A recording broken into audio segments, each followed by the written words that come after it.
एक गांव में धनी चंद नाम का एक व्यापारी रहता था। उसकी गिनती शहर के अमीर व्यापारियों में होती थी, लेकिन अब वह केवल नाम का सेठ रह गया था। उसका बिजनेस बंद होने की कगार पर आ गया था। बिजनेस में हुए घाटे की वजह से उस पर लोगों का बहुत ज्यादा कर्जा पड़ गया था। उसके दिन अब गरीबों की तरह कट रहे थे और उसकी हालत का कारण उसका स्वभाव था। वह बहुत ही शांत स्वभाव वाला व्यक्ति था। वह दूसरों की बातों पर बहुत जल्दी यकीन कर लेता था, इसलिए उसे मूर्ख बनाना बहुत आसान था। चतुराई उसके अंदर थी ही नहीं। लोगों ने उसके सरल स्वभाव का फायदा उठाकर उसे इस हालत में पहुंचा दिया था। उसके कुछ चतुर दोस्तों, रिश्तेदारों और अन्य व्यापारियों ने उसके खिलाफ साजिश रचकर उसे अपनी चिकनी चुपड़ी बातों में ऐसा फंसा लिया कि उसका बिजनेस बंद होने की कगार पर पहुंच चुका था। धनी चंद सेठ इन चालाक लोगों की बातों को समझ नहीं पाया था, लेकिन अब वह अंदर से टूट चुका था। अब उसे अपनी गलतियों का एहसास हो रहा था। एक दिन धनी चंद सेठ के सामने उन लोगों की सच्चाई सामने आ जाती है।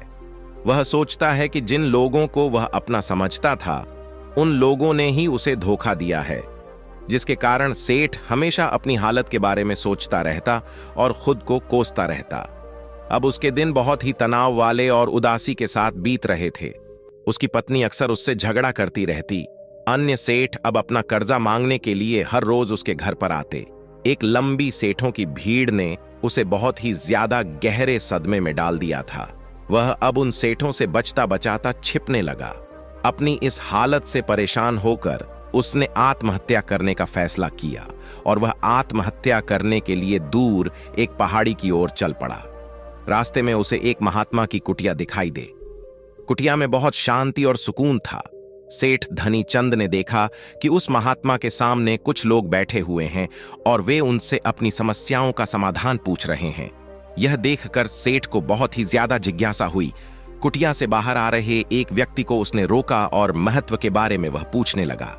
उस व्यक्ति ने सेठ धनी चंद की ओर देखा और कहा कि वह महात्मा आसपास के सभी गांवों, कस्बों और शहरों में बहुत ही ज्यादा प्रसिद्ध है। वह बहुत ही अधिक बुद्धिमान है। वह लोगों की बड़ी बड़ी समस्याओं को चंद मिनटों में सुलझा देते हैं।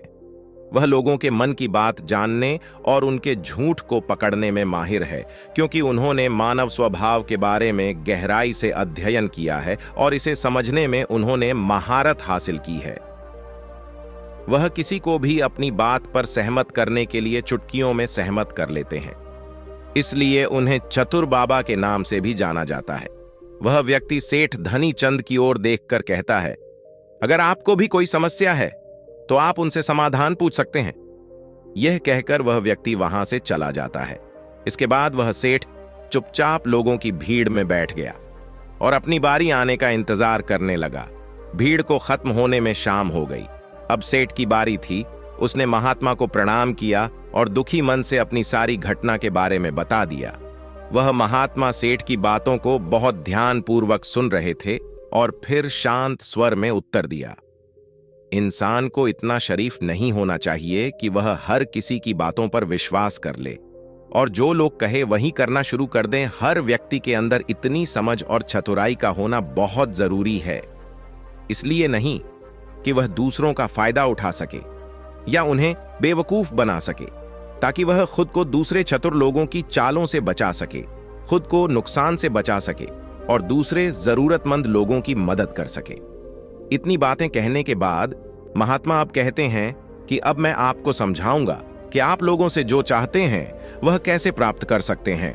तुम्हें कुछ ऐसे तरीके सिखाऊंगा जिनका उपयोग तुम लोगों और परिस्थितियों को नियंत्रित करने के लिए कर सकते हो। इसके अलावा तुम्हें यह भी पता चल जाएगा कि धोखेबाज लोगों को कैसे पहचानें और उनसे खुद को कैसे बचाएं। एक साधारण व्यक्ति कैसे समझदार व्यक्ति बन सकता है। ध्यान रहे, जो मैं यहां तुम्हें सिखाने वाला हूं उसका इस्तेमाल किसी गलत काम के लिए नहीं करना, लेकिन अपनी और दूसरों की सुरक्षा के लिए बस मेरी बातों को ध्यान से सुनो। हम जिस दुनिया में रहते हैं वहां आपको कुछ लोग चतुर मिलेंगे जो अपनी आजीविका चलाने के लिए भोले भाले लोगों का इस्तेमाल करते हैं। अब आप इन लोगों को कैसे पहचानते हैं जो अधिक बातें समझते हैं? आपको उन लोगों पर ध्यान देना चाहिए क्योंकि ये लोग विश्वास की कमी को पूरा करने के लिए बहुत सारे शब्दों का उपयोग करते हैं। आपको उन पर ध्यान देने की कोई आवश्यकता नहीं है, क्योंकि वे अपने झूठ की वजह से आपको बेवकूफ बनाने की कोशिश करते हैं। जो लोग एक ही बात को बार बार कहते हैं वह झूठे हो सकते हैं। ऐसे लोगों के कई उदाहरण हैं, ताकि आप उनकी चिकनी चुपड़ी बातों पर भरोसा कर सके। जिस व्यक्ति से आप बात कर रहे हैं उसे जानने का असली तरीका यह है कि आपको वह जो कुछ भी कहते हैं उसे एक बार दोबारा अवश्य सुने। जिस तरह से वे अपनी कहानी सुनाते हैं उससे आपको पता चल जाएगा कि वह सही है या नहीं। दूसरी बात, यदि आप किसी ऐसे व्यक्ति को जानते हैं जो दूसरों से झूठ बोलता है तो आप उस पर कभी भी भरोसा न करें, क्योंकि जो व्यक्ति दूसरों से झूठ बोलता है वह निश्चित रूप से आपसे भी झूठ ही बोलेगा। साथ ही आपको ऐसे लोगों से सावधान रहना चाहिए जो दावा करते हैं कि उनके पास पहले बहुत पैसा था जो अब डूब गया है, जिससे पता चलता है कि जिससे आप बात कर रहे हैं वह झूठ बोल रहा है। हाँ, ऐसा हो सकता है कि एक बार उसके पास पैसा था लेकिन अब वह है दिवालिया हो चुका है। बुद्धिमानी इसी में है कि ऐसे व्यक्ति को कभी भी पैसों से समझौता नहीं करना चाहिए। जो व्यक्ति खुद के पैसे को संभालने में कमजोर हो सकता है उस व्यक्ति से सलाह लेना बुद्धिमानी नहीं है। आपको ऐसे अयोग्य लोगों से भी सावधान रहने की आवश्यकता है, क्योंकि अगर कोई व्यक्ति महत्वपूर्ण चीजों की देखभाल करने में सक्षम नहीं है तो ऐसे लोग अपने बिजनेस या काम को संभाल नहीं सकते हैं। एक समझदार व्यक्ति अपनी जरूरी समस्याओं पर अधिक ध्यान देता है, बेकार की चीजों पर नहीं। एक और वह व्यक्ति जो हमेशा अपनी बात दोहराता है और बार बार कसम खाता है, वह व्यक्ति झूठा होता है। इसलिए ऐसे व्यक्तियों पर भी कभी भरोसा नहीं करना चाहिए। दूसरी ओर, अगर आप चाहते हैं कि कोई व्यक्ति आपके साथ अच्छा व्यवहार करे तो आपको हमेशा अपनी इच्छा के अनुरूप परिणाम मिलेंगे, जो कि गलत है। आपको हमेशा एक बात याद रखनी चाहिए कि लोग वही चाहते हैं जो उन्हें कभी नहीं मिल सकता। इसलिए अगर आप ऐसा चाहते हैं कि किसी काम को पूरा करने के लिए आप उसे बार बार करें और आप उसे हासिल कर सकते हैं जो खुद फायर नहीं जा सकता, इसके लिए तुम्हें 2 नियमों पर ध्यान देना होगा। पहला नियम, जिस व्यक्ति को आप अपने वश में करना चाहते हैं उसे वह दे जो वह चाहता है या फिर जिसे वह हासिल करना चाहता है। दूसरा नियम, उस व्यक्ति को तब तक देखें अब जब तक वह आपके नियंत्रण में आ जाता है, तो देखिए कितना दुख होता है जब आप उसे वह देना बंद कर देते हैं जो वह चाहता है। जब भी आपको लगता है कि वह आपको हल्के में ले रहा है, इसलिए जो आपने उसे दिया था उसे वापस ले लें। यह बात उस व्यक्ति को एक कमी और खालीपन का एहसास कराएगी, जिससे वह आपकी बात दोबारा सुनने को तैयार हो जाएगा। तीसरा नियम, जब कोई व्यक्ति ऐसा व्यवहार करता है जैसे कि वह सब कुछ जानता है, तो निश्चित रूप से आप एक ऐसे व्यक्ति से बात कर रहे हैं जिसमें बुद्धि की कमी है। सच तो यह है कि जो व्यक्ति यह मानता है कि वह कुछ नहीं जानता, वह अंततः सबसे बुद्धिमान होता है और जीतता है। यदि आप अपने आसपास के लोगों और स्थितियों पर नियंत्रण रखना जानते हैं तो सबसे अच्छा तरीका विनम्र और नम्र होना है। इससे पता चलता है कि आप बाहर के लोगों से झगड़ा नहीं करना चाहते हैं। अपनी शारीरिक भाषा को विनम्र रखें। एक बार जब लोगों को पता चल जाए कि आप बहुत कुछ जानते हैं, आपकी सफलता और विफलता का उपयोग आपके विरुद्ध किया जाएगा। आपकी असफलता पर आपका अपमान होगा और आपकी सफलता पर लोग आपसे नफरत करने लगेंगे। और जब आप लोगों के सामने यह दिखाते हैं कि आप सब कुछ जानते हैं, तो लोगों को समझाने की तरकीब अधूरी रह जाती है। लोग आप पर उनका उपयोग करने का आरोप लगा सकते हैं और वे आपको अपनी योजना के साथ आगे बढ़ने का मौका दिए बिना ही मना कर देंगे।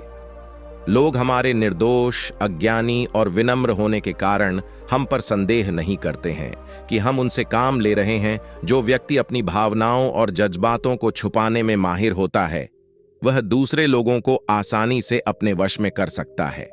जब लोगों को लगेगा कि आप विनम्र हैं और झगड़ालू स्वभाव के नहीं हैं, तो वे आगे आकर आपकी मदद करना चाहेंगे और शायद तब वे आपको अपने बारे में जानकारी देंगे जिसका उपयोग आप उन्हें नियंत्रित करने के लिए कर सकते हैं।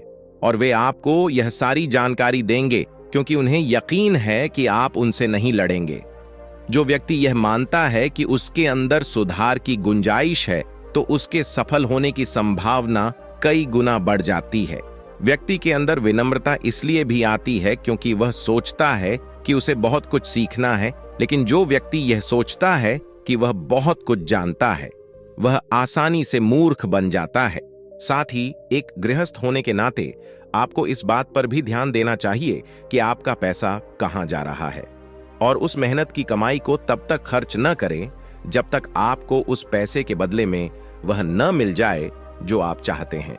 इसका मतलब यह है कि अगर आप सामान लिए बिना पैसे देते हैं तो धोखा मिलने की संभावना बढ़ जाती है।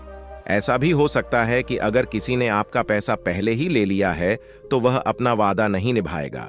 इसलिए सुरक्षित रहने के लिए उस व्यक्ति को पैसे देने से पहले सावधानी बरतें। जो चीज आप उससे पाना चाहते हैं उसे प्राप्त करें। चौथा नियम, लोगों को समझाने का सबसे अच्छा तरीका यह जानना है कि आप किसका मन बदल सकते हैं और किसका नहीं। यह 100% सत्य है कि आप किसी के मन को अपने अनुसार तब तक नहीं चला सकते जब तक वह आपको पसंद न करता हो। इसलिए जो लोग आपको पसंद करते हैं और आपका सम्मान भी करते हैं, उन्हें अपने तरीके से चलाने की कोशिश करें, लेकिन सही चीजों के लिए इस बात का ध्यान रखें। यदि आप किसी ऐसे व्यक्ति के मन में हेर फेर करने का प्रयास करते हैं जो आपको पसंद नहीं करता है, तो ऐसे में आपका सारा समय और धैर्य बर्बाद हो जाएगा। इसके अलावा जब भी आप ऐसे व्यक्ति को बदलने की कोशिश करेंगे तो वह आपसे बहस करेगा। चाहे आप कुछ भी करें, आप कभी भी ऐसे व्यक्ति के मन को नहीं बदल पाएंगे। आपको अपनी बहस शुरू होने से पहले ही प्रयास करना बंद कर देना चाहिए, और याद रखना चाहिए कि केवल आप ही उन लोगों को बदल सकते हैं जो आपको पसंद करते हैं और आपका सम्मान करते हैं। इसलिए यदि आप किसी को बदलना चाहते हैं, सबसे पहले इसके साथ अच्छे संबंध स्थापित करें और इससे दोस्ती करें। इतना कहकर महात्मा कुछ देर रुके और फिर आगे कहने लगे, अब मैं तुम्हें कुछ ऐसी तरकीबें बताऊंगा जिनका प्रयोग करके चतुर और धोखेबाज लोग दूसरों को मूर्ख बनाते हैं और उनका गलत इस्तेमाल करते हैं। पहला तरीका, जब किसी चतुर व्यक्ति को अपना काम निकालना होता है तो वह अपने इरादे पूरी तरह छिपा कर रखता है, अर्थात वह झूठ बोलता है, सबसे महत्वपूर्ण बात छिपाता है और केवल उतना ही कहता है जितना वह चाहता है।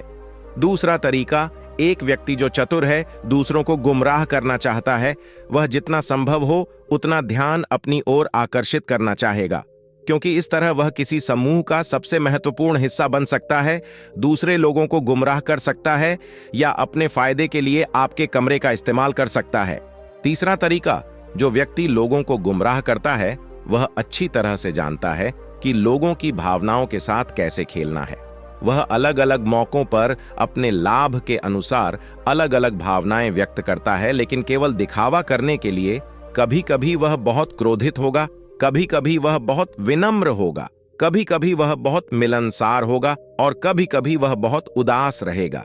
जिस व्यक्ति से उसका काम निकलेगा वह उसके साथ वैसा ही व्यवहार करना शुरू कर देता है। चौथा तरीका, धोखेबाज व्यक्ति सिर्फ अपने लिए सभी की सहानुभूति पाने की कोशिश करता है। सभी उसे सबसे गरीब समझते हैं। उसे इस बात से कोई फर्क नहीं पड़ता कि आपकी समस्या कितनी बड़ी है। आपको हमेशा यह महसूस कराएगा कि उसकी समस्या आपसे बड़ी है और वह आपसे ज्यादा परेशानी में है, इसलिए आपको उस पर दया करनी चाहिए और उसकी मदद करनी चाहिए।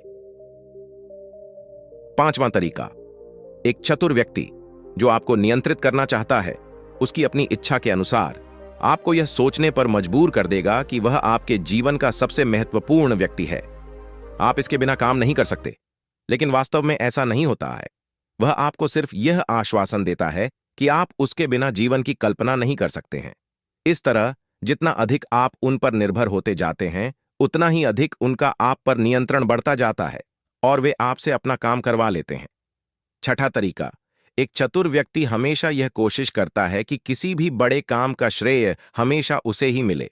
तारीफ तो उसकी ही होनी चाहिए, चाहे कोई कुछ भी करे, लेकिन तालियां सिर्फ उसके लिए हैं। इसीलिए वे ज्यादा से ज्यादा लोगों का ध्यान अपनी ओर आकर्षित करना चाहते हैं। अधिक से अधिक लोगों को अपने साथ जोड़ने के लिए चतुर लोग अक्सर सबसे कठिन काम दूसरों को सौंप देते हैं और आसान काम अपने पास रख लेते हैं। लेकिन सारे काम का श्रेय खुद लेने की कोशिश करते हैं। सातवां तरीका, एक धोखेबाज आपका सबसे अच्छा दोस्त होने का दिखावा करेगा। वह दिखाएगा कि आपका उससे बेहतर दोस्त नहीं हो सकता। इस तरह से आपके सभी रहस्य जानने की कोशिश करेगा और गलत पर समय वह उनका उपयोग आपके खिलाफ करेगा। इसलिए अपने रहस्य बताने से पहले 10 बार सोचें, क्योंकि दुनिया में सबसे खतरनाक चीज एक धोखेबाज दोस्त है। इसलिए यह पहचानना सीखें कि कौन दोस्त है और कौन नहीं। आठवां तरीका, अधूरी जानकारी दें। एक धोखेबाज व्यक्ति आपको केवल उतनी ही जानकारी देगा जितनी वह आपसे जानना चाहता है। कारण, क्योंकि वह चाहता है कि आप सिर्फ ये बातें जानें। वह कभी भी आपके साथ पूरी बातें साझा नहीं करेगा। वह सबसे महत्वपूर्ण चीजें छिपाएगा ताकि समय आने पर वह उनका उपयोग कर सके और सारा श्रेय ले ले या अपना काम पूरा करवा सके। नौवां तरीका, एक चतुर व्यक्ति कभी भी अपनी बात पर कायम नहीं रहेगा। समय आने पर वह अपनी बात से मुकर जाएगा। इसका कारण कुछ भी हो सकता है। या तो वह चाहता है कि आप ऐसा न करें, या वह जानबूझकर ऐसा कर रहा है। यह उसकी इच्छा पर निर्भर करता है। 10वां तरीका, वे ऐसा दिखावा करते हैं जैसे उन्हें कुछ भी पता नहीं है। वे सबसे निर्दोष हैं। हालांकि उन्हें उस समय उस घटना के बारे में सब कुछ पता है, लेकिन फिर भी वे आपके मुंह से सब कुछ सुनना चाहेंगे, क्योंकि कल को अगर उनके मुंह से कुछ ऐसी बात निकल गई जो नहीं कहनी चाहिए थी, तो वह आपका नाम ले सकते हैं कि उसने मुझे बताया, या वे निर्दोष बने रहें ताकि वे अपनी जिम्मेदारियों से बच सकें। जितना उन्हें मिल सकता था उससे अधिक काम के बोझ से दूर रहें। वे जानबूझकर ऐसा करते हैं ताकि कोई उन पर ध्यान न दे और वे महान चीजों से बच सकें। 11वां तरीका, दूसरों पर उंगली उठाना या दोष देना। एक चतुर व्यक्ति हमेशा अपने हाथ खाली रखना चाहेगा, अर्थात उसे कोई कड़ी मेहनत या अधिक जिम्मेदारी नहीं निभानी पड़ेगी। इसलिए वह दूसरों पर उंगली उठाता रहता है कि मुझे यह काम ठीक से नहीं आता। वह इस बात को भली भांति जानते हैं। ये दूसरी स्थिति यह आती है कि कहीं न कहीं उनकी पोल खुल जाती है या इज्जत सामने आ जाती है। फिर भी वे अपनी गलती का दोष दूसरों पर डाल देते हैं। 12वां तरीका, एक धोखेबाज हमेशा झूठी तारीफ करेगा। वह केवल वही कहेगा जो दूसरा व्यक्ति उससे सुनना चाहता है, और वह ऐसा तब तक करेगा जब तक उसका काम पूरा न हो जाए। इसके बाद वह लोगों के सामने उसी व्यक्ति की आलोचना करेगा और उसकी कमी को दूसरे लोगों के सामने जाहिर करेगा। 13वां और आखिरी तरीका बताते हुए महात्मा कहते हैं, ऐसा व्यक्ति जो अपने फैसलों को नियंत्रित करने की कोशिश करता है, सबसे पहले एक धोखेबाज और चालाक व्यक्ति बनने की कोशिश करेगा। आपका सबसे अच्छा दोस्त और शुभचिंतक उसके बाद जब उसे विश्वास हो जाएगा कि आपने उस पर आंख मूंद कर भरोसा करना शुरू कर दिया है, तो वह आपके फैसले खुद लेने की कोशिश करेगा। वह आपको यह महसूस कराएगा कि उसने आपके लिए जो फैसले लिए हैं उससे आपको फायदा होगा। चतुर व्यक्ति को फायदा होने वाला है। तो ये थे वो तरीके जिनसे आप लोगों को अपनी बात मनवाने के लिए इस्तेमाल कर सकते हैं और चतुर और धोखेबाज की पहचान कर सकते हैं। इन तरीकों का पालन करके आप उन सभी लोगों से बच सकते हैं। धनी चंद सेठ को सभी प्रश्नों के उत्तर मिल गए। उन्होंने महात्मा को उनके बहुमूल्य जानकारी देने के लिए धन्यवाद प्रकट किया और अपने घर वापस लौट आए। इसके बाद धनी चंद सेठ ने बहुत मेहनत की और इस कहानी में बताए गए नियमों का पालन किया। इसके बाद वह फिर से एक अच्छा व्यापारी बन गया। दोस्तों, उम्मीद करता हूं इस कहानी से आपको बहुत कुछ सीखने को मिला होगा। धन्यवाद।